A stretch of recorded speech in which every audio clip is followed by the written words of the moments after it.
आरोप झाले असं सांगितलं. आणि जर तुमच्या आरोपात दमच आहे ना, तर माझं म्हणणं असं आहे की द्या की शपथपत्र.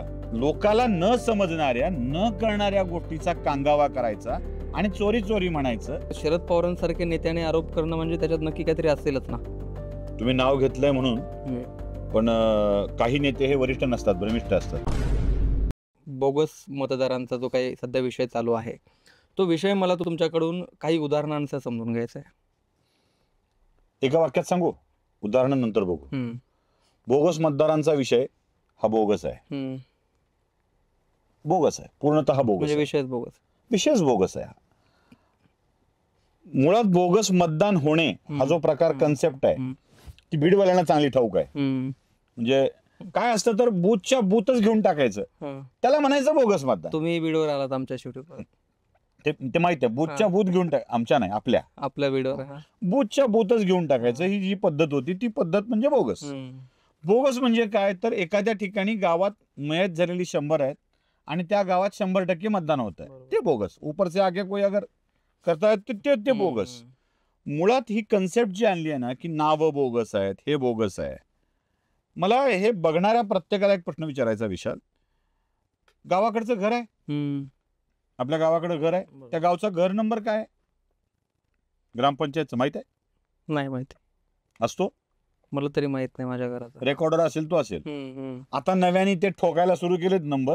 पण ज्या वेळेला आमच्या गावातल्या घराचा नंबरच माहित नसतो, तेव्हा त्या नंबर टाकल्याशिवाय मतदार यादीत नाव येत नाही. निवडणूक आयुक्तांनी हे स्पष्ट केलंय. मग नंबरच नाही टाकायचा आहे, काय टाकायचा? 00. मकान नंबर, घर क्रमांक, हाऊस नंबर 00. जसं काही ठिकाणी NA लिहितात, नॉट ऍप्लिकेबल, तसं इथे नॉट ऍप्लिकेबल लिहिता येत नाही ना, म्हणून 0. मुळात तो फॉर्म असा आहे की ज्यात काहीतरी फिगर टाकल्याशिवाय ती सिस्टीम एक्सेप्ट करत नाही. त्या फॉर्मला नंबर टाकायचा असेल तर 0 टाकावा लागेल. घर नंबर का नाही आहे शहरामध्ये? घर नंबर का नाही आहे? अनधिकृत वस्ती आहेत, बरोबर. त्याची मनपात नोंदच नाही, नगरपालिकेत नोंदच नाही, बांधकाम परवाना घेतला नाही, बांधून टाकलाय, कसला नंबर आलाय? मग तिथल्या मतदाराची नोंद करायची असेल तर 00. असे हजार नाहीत, करोडो उदाहरण आहेत 00 नोंद असलेली. याला उगीच मकान नंबर 0 नंबर के घर में कोई रहता है क्या, असले बालिश प्रश्न विचारून व्यवस्थेवर शंका उत्पन्न नका करू. ते भाजप बीजप सरकार मोदी बाजूला ठेवू. अरे या देशातली हजारो कर्मचारी खपून राबून नोंदणी करत असतात, त्याला तुम्हाला बोगस म्हणताय? हे एक उदाहरण झालं विषय. एक उदाहरण खूप छान आहे त्या श्रीवास्तवचं. राहुल गांधींनी फार असं छानपैकी दाखवलं की ये श्रीवास्तव जी है, इन्होंने लखनऊ में वोटिंग किया है, इनका नाम लखनऊ में है, यांचं नाव मुंबईत आहे, यांचं नाव बेंगलोरला आहे, यांचं नाव इथे आहे तिथे आहे. हा माणूस 2024चं मतदान बेंगलोरला करतो,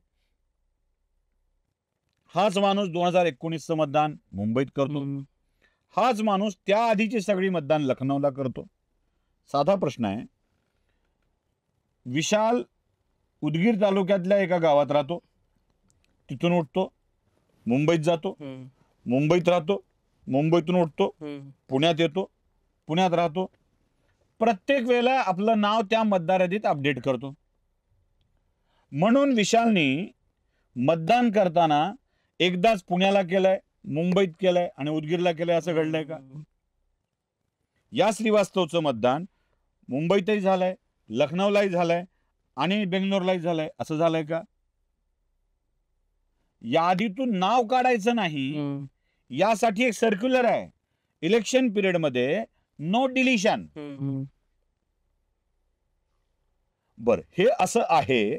तर BLA नावाचा एक प्रकार असतो, बूथ लेवल एजंट, जे सगळ्या पक्षाचे त्या त्या राज्यात नियुक्त केलेले आहेत.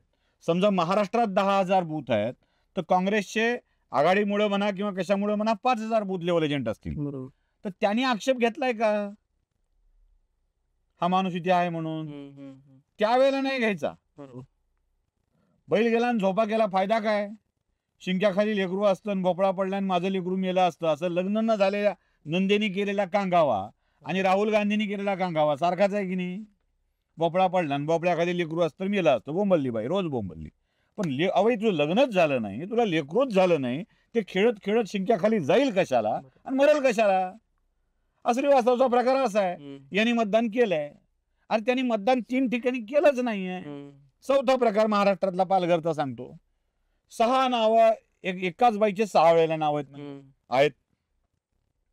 चूक आहे, चूक आहे. घोळ आहे का? काय घोळ आहे?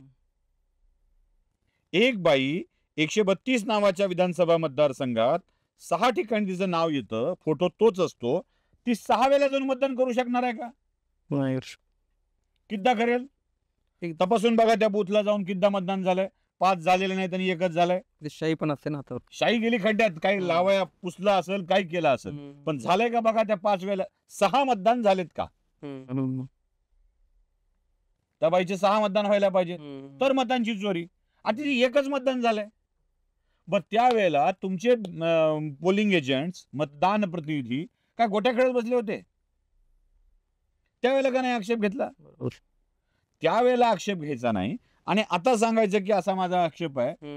घर क्रमांकाचा मुद्दा असेल, अनेक वेळेला नावं असतील, अहो इथे प्रत्येकाची. माझा प्रॉब्लेम आहे, मी ज्या वेळेला पहिली नोंदणी केली, सरकार काँग्रेसचं होतं, फोटो माझा होता, कुलकर्णी सुशीला बापू साहेब, लिंगस्त्री वय 19 किरड होतं. आणि तेव्हा किती वर्षाचे होतात? मी त्या म्हणजे पहिलं म्हणून पहिलं सुशीला केलं त्यांनी. सुशीला केलं, सुशीलच्या ऐवजी. मला ती यादी बदलून घ्यावी लागली. असे प्रॉब्लेम हे नोंदीच्यामुळं होत असतात. रिपीट पडतं, कधी कधी ते होतं, ते लक्षात येतं, त्याला दुरुस्त केलं जातं आणि मतदानामध्ये बदल केला जातो. आता आमच्याकडे एक व्यक्ती आहेत, दत्ता जोशी नावाचे इथलेच व्यक्ती आहेत. ते मतदानाला गेले उदगीरला आणि त्यांना कळलं की ते मेलेत. तिथे गेले जिवंत असताना? तिथे गेल्यावर त्यांना कळलं की ते मेलेत. ते म्हणले अहो मी आहे, माझी बायको आहे, माझं पोरग आहे, आम्ही 3 मिळून मतदान आलो. नाही म्हणे तुम्ही मेलात. मग त्यांनी आपण जिवंत असल्याचे पुरावे दिले आणि मतदान करून आले. या त्रुटी होत राहतील, दिसतील, दुरुस्त करायचे असतात. म्हणून मतदान चोरी झाली असं नसतं. निवडणूक आयुक्तांनी ज्या पद्धतीने उत्तर दिलंय त्यांचं कौतुक आहे. एकदाही राहुल गांधीचं नाव घेतलं नाही. आरोप झाले असं सांगितलं. आणि जर तुमच्या आरोपात दमच आहे ना, तर माझं म्हणणं असं आहे की द्या की शपथपत्र. बरं याला कायद्यानुसार माझ्या माहितीनं 129(ब) या कलमानुसार लोकल टेरिटरीमध्ये तुम्ही उच्च न्यायालयात अपील करू शकता, इलेक्शन पिटिशन दाखल करू शकता. गेली आहे का? नाही. मुळात मतदान हा मूलभूत अधिकार नाहीये, तो कायदेशीर अधिकार आहे. मतदार यादी तयार करणे, एडिट करणे, डिलीट करणे याचे संपूर्ण अधिकार 1950च्या कलम 20-29 काहीतरी आहे, त्यानुसार एक पुढे मधला आहे, त्यानुसार निवडणूक आयोगाकडे आहे. 1982ची एक केस आहे, ज्याच्यामध्ये सर्वोच्च न्यायालयाने हे अधिकार निवडणूक आयोगाला दिलेत आणि स्पष्टपणे सांगितलंय की हा मूलभूत अधिकार नाहीये, तो कायदेशीर अधिकार आहे. या कायदेशीर अधिकाराची अंमलबजावणी निवडणूक आयोगाने स्पष्टपणे केल्याचं एक उदाहरण महाराष्ट्रात आहे. बाळासाहेब ठाकरेंचा मताधिकार काढला होता, बरोबर. ती चोरी होती का? लोकाला न समजणाऱ्या, न कळणाऱ्या गोष्टीचा कांगावा करायचा आणि चोरी चोरी म्हणायचं महाराष्ट्रात वाढल्याचं असंच प्रमाण आहे. अरे 2004 पासून आतापर्यंत प्रत्येक वेळेला 30 ते 40 हजार मतदान वाढण्याची परंपरा आहे महाराष्ट्राची. यात काय नवीन घडलंय? काहीही नवीन घडलेलं नसताना उगाच एखादं साफ म्हणून भुई थोपटायची, असा सगळा प्रकार. त्या आरोपांनंतर, राहुल गांधींच्या प्रेस कॉन्फरन्स नंतर शरद पवार वरिष्ठ नेते आहेत, म्हणजे त्यांनी पण एक आरोप त्याच्यावरती केला की माझ्याकडे पण काही लोक ऑफर घेऊन आले होते की आम्ही त्याच्यामध्ये काहीतरी करून तुम्हाला जिंकवून देतो. तर ही शक्यता काय? कारण शरद पवारांसारखे नेत्याने आरोप करणं म्हणजे त्याच्यात नक्की काहीतरी असेलच ना. तुम्ही नाव घेतलंय म्हणून, पण काही नेते हे वरिष्ठ नसतात, भ्रमिष्ठ असतात. आपल्याकडं 60 बुद्धी नाठी नावाचा एक प्रकार आहे. 60 झाली की बुद्धी जराशी क्षीण होते म्हणतात. काही लोकांची खूप शार्प चालते, पण काही जणांची 60 बुद्धी नाठी अशी एक म्हण आपल्याकडे आहे. तुम्ही ज्या नेत्यांचं नाव घेताय त्यांचं वय आता 85च्या वर सरकलंय. शरद पवार अशा गिमिक वापरून, अशी तंत्र वापरून सातत्यानं भ्रमित करत आलेले आहेत. ते भ्रमिष्ट करणारे नेते आहेत. माझ्या वाक्याला जरा नीट समजून घ्या. शरद पवार भ्रमिष्ठ नेते नाहीत, शरद पवार भ्रमिष्ट करणारे नेते आहेत. त्यांनी ह्या टेक्निक अनेक वेळेला वापरल्या. हे असं टेक्निक आहे ना मस्तपैकी, ते अशी गुगली टाकून देतात की ते 13वा बॉम्बस्फोट, एक ती गुगली होतीच, बरोबर. काय करावं ते जाऊ द्या, त्याची ते काही फार जुनं आहे, त्याला विषयी हम्म. फार चर्चा करायची नाही. नवीन गुगली टाकली त्यांनी. ते काय म्हणाले होते मध्ये भाषणात, त्यांच्या पक्षाच्या वर्धापन दिनाच्या का त्यांच्या वाढदिवसाच्या भाषणामध्ये म्हणाले होते की गेटवे ऑफ इंडियाला जॉर्ज पंचमचं आगमन झालं, आणि जॉर्ज पंचमचं आगमन झाल्यावर एक मुंडासं बांधलेला शेतकरी शेतकऱ्यांच्या प्रश्नाचं भेंडोळं कागदाचं घेऊन तिथे उभे होता. जॉर्ज पंचमनी हत्तीवरून त्या सामान्य शेतकऱ्याला बघितलं, त्याला म्हणाले काय आणलंय, मग त्यांनी ते दिलं आणि शेतकऱ्यांच्या समस्या जॉर्ज पंचम समोर मांडल्या. तो व्यक्ती म्हणजे दुसरा तिसरा कुणी नसून महात्मा ज्योतिराव फुले होते. म्हणले पवार आहे पवारांचं भाषण, पवारांना सणावळ्या पाठ आहेत. जॉर्ज पंचम भारतात आला त्यावेळेला ज्योतिराव फुलेंना, महात्मा फुलेंना जाऊन किती वर्ष झाली होती? का फेकलं? ज्ञान आहे की अज्ञान आहे? महात्मा ज्योतिबा फुले हंटर कमिशन समोर गेले होते, जॉर्ज पंचम समोर नाही. हे पवारांना माहित नव्हतं का? फेकलं पवारांनी. बर, याला पवार खोटे म्हणावं तर एक वर्ग तुमच्या विरोधात पेटून उठेल, पवार खरे म्हणावं तर दुसरा वर्ग तुमच्या विरोधात पेटून उठेल, पवारांना ग्रेट म्हणावं तर कोणीच तुमच्या विरोधात येणार नाही. बरोबर. हे सगळं पवारांना ग्रेट म्हणण्यासाठी असतं. हे झालं एक. अजून एक उदाहरण सांगतो. भ्रमिष्ट करणे काय असतं, आपला विचार लादणे काय असतं हे तुम्हाला सांगतो मी. ते काय म्हणाले होते मध्ये, याला कार्यक्रम झाला होता आपल्या अहिल्यादेवी होळकरांच्या जन्मगावी चौंडीला कार्यक्रम झाला होता. आता कोणी कसं सांगतं बघा, म्हणजे एक वाक्य की जिथे अहिल्यादेवींचा जन्म झाला तो मतदारसंघ जामखेड कर्जत या विधानसभा मतदारसंघात ते गाव येतं, आणि तिथे रोहित पवार आमदार आहेत. हे वाक्य छान राहिलं असतं. पवारांचं वाक्य नीट काढून आहे का? रोहित पवार ज्या मतदारसंघाचं प्रतिनिधित्व करतात त्या मतदारसंघात अहिल्यादेवींचा जन्म झाला. क्या बताना चाहते हो आप? आधी कोण? आधी रोहित पवार. ग्रेट कोण? हा काय प्रकार काय आहे पवारांचा? तसं पवारांनी आत्ता केलेलं विधान, मला 2 लोक भेटायला आली होती. अरे वय झालंय, नाव पत्ता माहित नाही. ओके, नाव पत्ता माहित नाही. बरं, हे बरं आठवलं मला. 2 भेटायला आली होती, त्यांनी प्रस्ताव दिला होता मला की मॅनेज करून देतो 160 जागा. अरे कोण तो नालायक असेल? मी विशालला असं म्हणतोय की विशाल, आपण तुझ्या पक्षाला 288 जागा विजयी करून देऊ. अरे विशालला 1 सीट मिळणं अवघड आहे. 288चं वचन मी देणारा मूर्ख असेल का? यांचा पक्ष 2024च्या निवडणुकीत जागाच किती लढवत होता?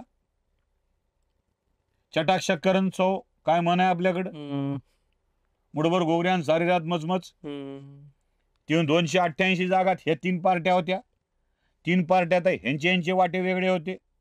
हे याला द्यायचे, तरी त्याला द्यायचे, ह्याच्या अपक्ष वेगळे, त्याच्या अपक्ष वेगळे.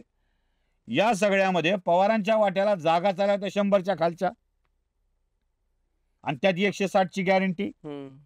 असा कोण मूर्ख असेल जो 70-80 जागा लढणाऱ्या माणसाला म्हणतोय की मी तुम्हाला 160 जागावर विजयी करून देईल? पण पवार ते बोलले. पवार बोलले मला वचन दिलं होतं म्हणून. ज्यांना मिळून 60 निवडून आणता आल्या नाहीत त्यांना 160चं वचन देणारा असा कोण माणूस असेल? बरं, बोलले ते बोलले. एका सद्गुणी, सद्वर्तनी, जबाबदार, तुमच्यासारख्या काय कुठले म्हणले तुम्ही, शरद पवार कसले नेते, ज्येष्ठ वरिष्ठ, हा, तशा नेत्यांचं कर्तव्य काय आहे? कर्तव्य हे आहे की असे कोणी माफिया, मूर्ख, गुंड, नालायक माणसं निवडणूक आयोगाच्या मतदान यंत्राला, सिस्टीमला हॅक करून मला पैसे मागवून मला विजयी करायचं स्वप्न घेऊन आलेले आहेत, त्यांच्यावर कारवाई करा. असं का म्हणले नाही? त्यावेळीच म्हणू शकले असते. 8 महिन्यानंतर का जाणीव होते? म्हणून मी म्हणलं पवार भ्रमिष्ट करणारे नेते आहेत. वाक्य टाकून द्यायचं, लोक चर्चा करत राहतात, लोकांना म्हणायचं की बघा बघा, लोक म्हणतील बघा हे खरंच आहे, पवार साहेब सुद्धा बोलले. हे त्या गोष्टीसारखं आहे. एक शेतकरी आपलं बकरं घेऊन निघाला आणि 4 जणांनी अडवून त्याला कुत्रं सांगितलं.